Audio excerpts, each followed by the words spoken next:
नमस्कार मित्रों, मेरा नाम है मोनाल पटेल और आज हम देखेंगे 21 दिसंबर मंडे इंडियन एक्सप्रेस में मुझे काम की चीज़ क्या लगी। पेज 1 पे कुछ भी आज काम का नहीं, वही farmer protest, corona, Hathras, love जिहाद टाइप के न्यूज़ चल रहे हैं। नेपाल के प्राइम मिनिस्टर ने उनकी लोकसभा को डिसॉल्व कर दिया, ये अपने लिए कुछ काम का नहीं। इतने सालों में शायद एक आध बार कुछ पूछा था कि बांग्लादेश में कुछ स्टूडेंट प्रोटेस्ट चल रहे हैं, उसके बारे में लिखिए समय से एग्जाम में कि उससे भारत को क्या असर। अब ये नेपाल की तो जहाँ तक बात है, वहाँ तो हर कुछ समय पर उनकी पॉलिटिकल पार्टी चेंज होती रहती है और पॉलिटिकल क्राइसिस चलती रहती है। इसमें से मतलब एग्ज़ाम पॉइंट ऑफ व्यू से कोई ज़ोरदार चीज़ निकल के नहीं आती। फिर कश्मीर में एक आदमी ने अपनी हाउस बोट यानी शिकारा को एम्बुलेंस बना दिया, लेकिन ऐसी कोई चीज़ एग्ज़ाम पॉइंट ऑफ व्यू से काम की। पेज 2 अनुसंधान, अचानक से टेम्परेचर में बदलाव आ जाए, अचानक से बारिश आ जाए, उन सब के चलते मॉस्किटो की, मच्छरों की पॉपुलेशन बढ़ जाती है, जिससे डेंगू मलेरिया के खतरे बढ़ जाते हैं। मतलब कि वेदर, क्लाइमेट, हवामान का भी अलग अलग रोग प्रसार में कुछ भूमिका रहती है। इसी को देखते हुए मिनिस्ट्री ऑफ अर्थ साइंस एक अर्ली हेल्थ वार्निंग सिस्टम बनाने जा रही है कि अचानक से वेदर में चेंज आएंगे तो उसके चलते डेंगू, मलेरिया, डायरिया, कौन से रोग उपद्रव बढ़ने के चांसेस है, उसके बारे में वो प्रिडिक्शन कर पाएँ ताकि उस हिसाब से health authorities, district authorities action ले सकें। हालांकि ये अभी से काम का नहीं, पहले उनको ये early health warning system launch करने दो, फिर उसका कोई फैंसी नाम रखेंगे, तब जाके हम प्रिपेयर करेंगे। उसके बाद page 3 state specific news, India और पाकिस्तान की बॉर्डर तो राजस्थान पे मिलेगी और फिर आगे और बढ़ते रहे कच्छ और ये अरेबियन सी का इलाका, वहाँ पर एक जगह है जिसका नाम है सर क्रीक। ये सर क्रीक के आसपास के इलाके में भारत पाकिस्तान दोनों की बाउंड्री डिस्प्यूट चल रही है, लेकिन वहाँ पर दोनों ही देश के फिशरमैन, मछुआरे बहुत जाते हैं क्योंकि वहाँ पर मछली शायद ज़्यादा मिलती है, अच्छी मात्रा में मिलती है, और फिर दोनों ही देश की नेवी और जो भी सिक्योरिटी एजेंसी होंगी वो मछुआरों को पकड़ लेती। तो state specific news Gujarat edition में थोड़े थोड़े दिनों पर ऐसा आता रहेगा कि हमने उनको पकड़ा या उन्होंने हमारे लोगों को पकड़ा। हमने बस प्लेसेस इन न्यूज़ में एक चीज़ याद रखनी है, क्या सर क्रीक एरिया कहाँ पर है इंडिया पाकिस्तान के बीच, किधर, ये गुजरात, कच्छ वगैरह के आसपास। और क्यों चर्चा में रहता है, क्योंकि फिशरमैन वहाँ जाते हैं और पकड़े जाते हैं। पेज 4 पर अन्य राज्यों के समाचार।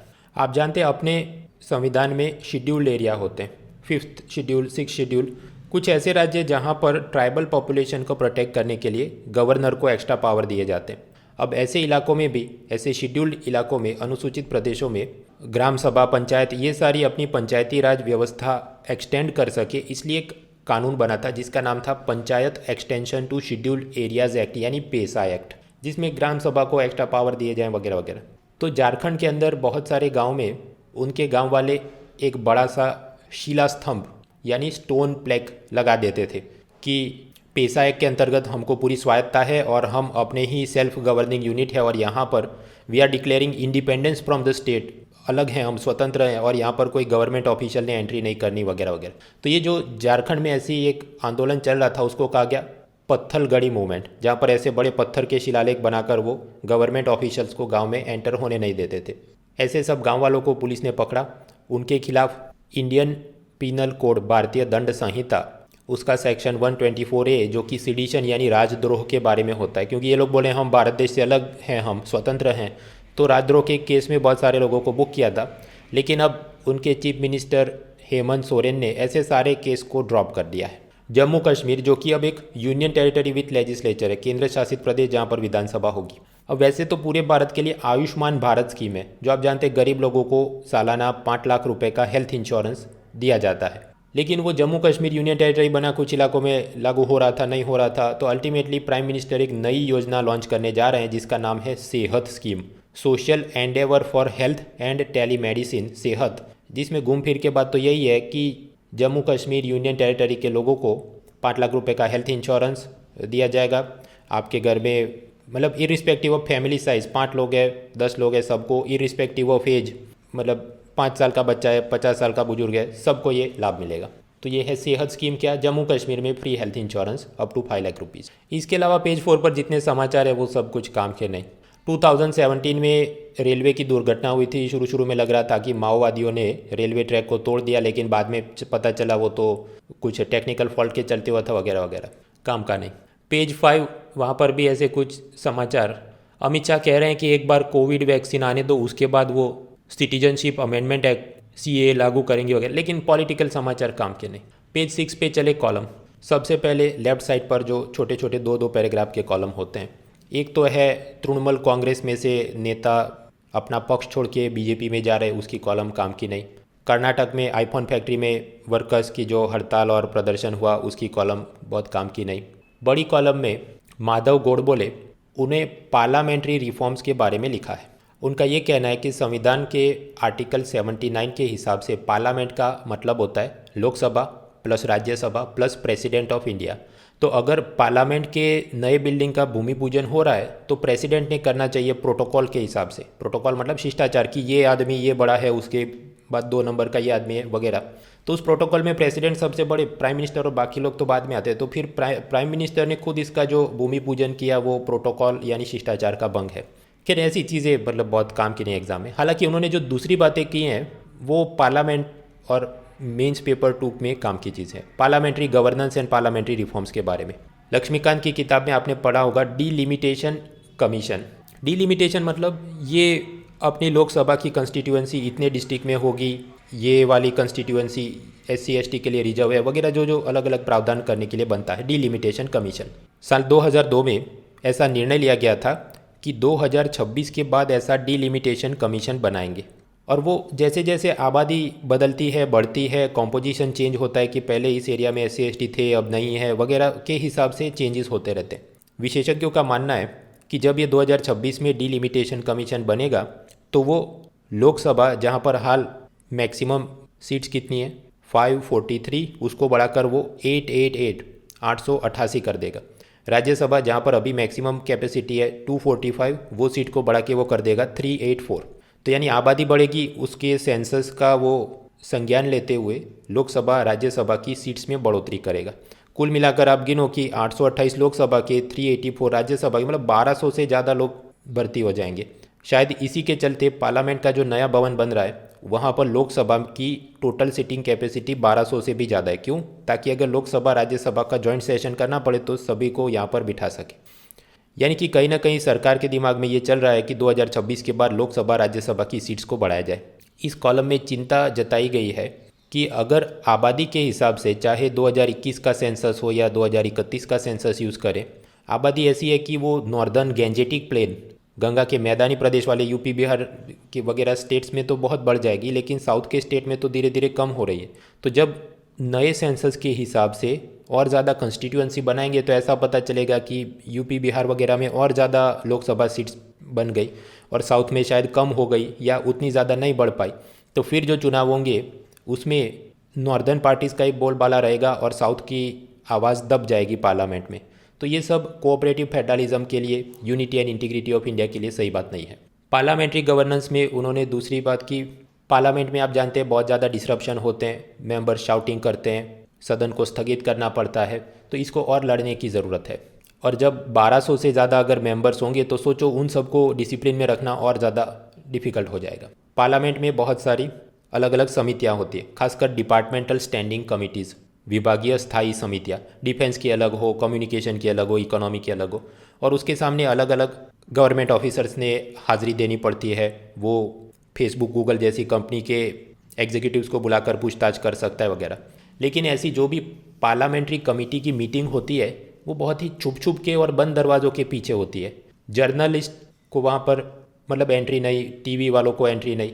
हाँ, जबकि अगर हम देखिए अमेरिका में ऐसी जो भी उनकी कांग्रेसनल कमेटी की हियरिंग होती है तो वहाँ पर तो सभी मीडिया हाज़िरी देता है और जनता को भी पता चलता है कि मुद्दा क्या है, चर्चा क्या हो रही है। तो भारत की भी पार्लियामेंट्री कमिटीज़, उनको और ज़्यादा ओपन अप होने की ज़रूरत है, मीडिया पब्लिक को एंट्री देने की ज़रूरत है ताकि और अकाउंटेबिलिटी, ट्रांसपेरेंसी बढ़े। दूसरा, इंग्लैंड, कनाडा, USA, वहाँ पर पार्लियामेंट्री कमेटी उनकी इंटेलिजेंस एजेंसी मतलब CIA टाइप की जो चीज़ होती है और इंटरनेशनल ट्रीटीज़, उन सब पे भी नज़र रखते हैं कि सही से इम्प्लीमेंटेशन हो रहा है कि नहीं, ह्यूमन राइट्स का कुछ वायोलेशन हो रहा है कि नहीं। तो भारत की पार्लियामेंट की कमिटीज़ ने भी ऐसा और सतर्कता दिखाने की ज़रूरत है। तो यही सब फॉर्डर पॉइंट या बोल बच्चन जो ज़रूरत पड़े वहाँ पर पार्लियामेंट में और फ्यूचर में क्या रिफॉर्म लेने चाहिए, तो ये वाले रिफॉर्म बोल सकते हैं। पेज 6 पर दूसरा बड़ा कॉलम याद करिए, RSS का एक लीडर MG वैद्य, उनका देहांत हुआ था तो श्रद्धांजलि की कॉलम है। फिर चले हम पेज 7 पे। आप जानते हैं एक साल में होते हैं 365 डेज़ और इन 365 डेज़ में द हिंदू के अंदर 500 टाइम्स, 500 बार वो महात्मा गांधी नरेगा स्कीम में रिफॉर्म लेना है ऐसा कॉलम चलाते रहते हैं। फिर उनके पास अगर टाइम बच जाए तो वर्ल्ड ट्रेड ऑर्गेनाइजेशन का कोई एक एग्रीमेंट और उसका एक छोटा वाला सेक्शन, उसमें वो घुस घुस के उसकी कॉलम लिखते हैं। वही गंदी हरकत आज इंडियन एक्सप्रेस ने की है। फालतू में वर्ल्ड ट्रेड ऑर्गेनाइजेशन और उसकी फूड सब्सिडी की बड़ी वाली कॉलम डाल दी है, जिसका कोई उपयोग नहीं है एग्जाम में। फाइनल एग्रीमेंट निकल के आए तब जाके तैयार करना चाहिए, डोंट वेस्ट टाइम। WTO और उसकी फूड सब्सिडी, भाई वो एक कंटेम्पररी टॉपिक है, एक ही बार में आपको पता होना चाहिए। मुद्दा क्या है, अगर कोई देश अपने किसानों को बहुत ज़्यादा सब्सिडी देगा तो उसका गेहूं चावल बहुत सस्ता हो जाएगा, तो फॉरेन से गेहूं चावल आएगा, कोई खरीदेगा नहीं। तो अगर हम चाहते हैं इंटरनेशनल ट्रेड बढ़े तो ऐसी सब सब्सिडीज़ को कम करना चाहिए। तो वर्ल्ड ट्रेड ऑर्गेनाइजेशन और उसका एग्रीमेंट ऑन एग्रीकल्चर, वहाँ पर ऐसे प्रावधान है कि हर देश ने धीरे धीरे अपनी एग्रीकल्चर सब्सिडी को कम करना है। इसमें भारत को मनमोहन सिंह के ज़माने में ऐतराज़ था कि नहीं, हमारे लोग गरीब हैं, उनको पैसा देना पड़ता है, तो किसानों को MSP देना पड़ता है, गरीबों को नेशनल फूड सिक्योरिटी एक्ट के नाम पे थोड़ा पैसा देना, सब्सिडाइज अनाज देना पड़ता है। फिर अल्टीमेटली बाली समिट हुई, उसमें कुछ पीस क्लॉज की आप सब्सिडी देते रहो, आप पर कोई एक्शन नहीं लिया जाएगा, वही आगे चलते रहता है। फिर अब कोरोना है और सब्सिडी देनी पड़ेगी, पला ढिमका करके ये कॉलम भर के दी है। एक बार में भाई वो टॉपिक पता होना चाहिए। द हिंदू हो या इंडियन एक्सप्रेस, WTO और उसकी फूड सब्सिडी, तो मतलब वो तो नहीं ही देखना है। आगे बढ़ो। दूसरा कॉलम ये पंजाब फार्मर प्रोटेस्ट के बारे में। यहाँ पर नए कॉलमनिस्ट धनमंजरी साथे, उन्होंने लिखा कि कैसे ग्रीन रेवोल्यूशन, हरित क्रांति के बाद पंजाब में खुशहाली आ गई, उनके किसानों के पास बहुत पैसा है, तो वो तो ट्रैक्टर भी खरीदते हैं, टीवी भी खरीदते हैं, वॉशिंग मशीन भी खरीदते हैं, लेकिन उन सब का उत्पादन किधर होता है? तो पता चला तमिलनाडु, महाराष्ट्र, कर्नाटक की फैक्ट्री में बन के आता है। तो प्रश्न ये होता है, पंजाब में अगर इतनी खुशहाली है, प्रॉस्पेरिटी है, तो वहाँ पर इंडस्ट्रियलाइजेशन, औद्योगिकरण क्यों नहीं हो रहा है? वहीं पर फैक्ट्री होनी चाहिए ट्रैक्टर बनाने की, ताकि किसान अपना ट्रैक्टर उधर से ही खरीदे। और धीरे धीरे करके ऐसी फैक्ट्रियों में छोटे किसानों को नौकरी मिले, ताकि एग्रीकल्चर सेक्टर में बहुत सारे जो लोग हैं उसमें से लेबर शिफ्ट हो जाए मैन्युफैक्चरिंग सर्विस सेक्टर में, ताकि उनकी इनकम बढ़ सके वगैरह वगैरह। तो उसी के बारे में उन्होंने कॉलम लिखा है। खैर एक दो मुद्दे पढ़ सकते हैं, बाकी इतना जोरदार नहीं। तीसरा कॉलम है एक IAS ऑफिसर दुर्गा शक्ति नागपाल का। उन्होंने लिखा है कि कैसे पब्लिक पॉलिसी का मॉनिटरिंग करने के लिए सिस्टम को और बेहतर करने की ज़रूरत है। अपने लिए ये कॉलम काम का नहीं, लेकिन पब्लिक एडमिनिस्ट्रेशन आपका ऑप्शनल सब्जेक्ट है तो इसको पढ़ सकते हैं। So this was page 7। फिर हम चले पेज 8, राशि भविष्य कुछ काम का नहीं। पेज 9 पर ऐसा ही सब पॉलिटिकल कंट्रोवर्सी टाइप की चीज़ें कुछ काम की नहीं। पेज 10 एक्सप्लेन सीरीज़ में भी आज कुछ भी काम का नहीं है, क्योंकि फरवरी में बजट आएगा, तो उससे पहले लोगों को बजट से क्या उम्मीदें है, इस टाइप की कॉलम लिखनी शुरू हो जाती है।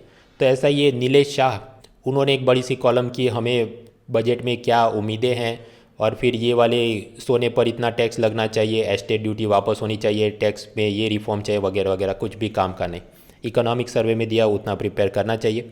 बजट में से जो प्रश्न आते हैं, रियल बजट में से, वो कैसे होते हैं कि बजट प्रेजेंट होने के बाद आप फाइनेंस मिनिस्ट्री की वेबसाइट पे जाओ, वहाँ एक तो फाइनेंस मिनिस्ट्री की स्पीच डाउनलोड करो, दूसरा बजट की हाईलाइट डाउनलोड करो, तीसरा होता है बजट एट ग्लांस, जिसमें कि अपने को टैक्स में कितनी इनकम होने वाली है, फिजल डेफिसिट कितनी रहने वाली है, वो सब डेटा देख लो। बस ये 3 डॉक्यूमेंट ही करने होते हैं भाई। उसके अलावा 500 घंटे का इधर उधर कॉलम लिखे जाए, वीडियो बने, कुछ काम का नहीं है, क्योंकि उसमें से कोई MCQ, कोई मेंस का प्रश्न आज तक बना नहीं है। तो don't waste time in such things. कुछ दिन पहले हेल्थ मिनिस्ट्री ने नेशनल फैमिली हेल्थ सर्वे, राष्ट्रीय स्वास्थ्य परिवार स्वास्थ्य का सर्वेक्षण रिलीज़ किया था। तब मैंने प्रेडिक्ट किया था कि जब भी अब इंडियन एक्सप्रेस के पास लिखने को कोई मुद्दा नहीं होगा, तो इसी के डेटा को वापस दिखा दिखा कर चिंता का विषय करके कॉलम भरते रहेंगे।